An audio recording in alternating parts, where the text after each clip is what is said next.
வறுமை வருவது செல்வம் குறைவதால் அல்ல, ஆசைகள் அதிகரிப்பதால்தான்.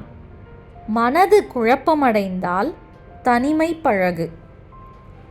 மனதை காயப்படுத்தினால் மௌனம் பழகு. முன்னேற வேண்டும் என்று விரும்பினால் யாருடனும் சண்டை போடாதீர்கள், அதில் நேரம் வீணாகிறது. நாயிடம் கடிபடுவதை விட நாய்க்கு வழிவிடுவதே மேல். பிடிவாதக்காரரிடம் வாதாடக்கூடாது, முடிவெடுத்தவரிடம் விவாதிக்கக்கூடாது, புரிந்து கொள்ளாதவரிடம் பேசவே கூடாது. காரணத்தை உருவாக்கி வெறுக்கும் மனிதர்களை விட காரணமே இல்லாமல் நேசிக்கும் மனிதர்களை நேசி. வாழ்க்கை அழகாகும்.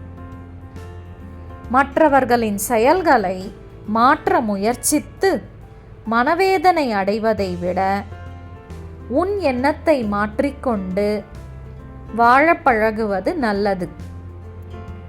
நிம்மதியாக நீ வாழ வேண்டுமெனில் உன் மனதின் கவலைகளை தூண்டிவிடும் சிலரை சந்திப்பதையும் அவர்களை பற்றி சிந்திப்பதையும் நீ தவிர்ப்பது அவசியம்.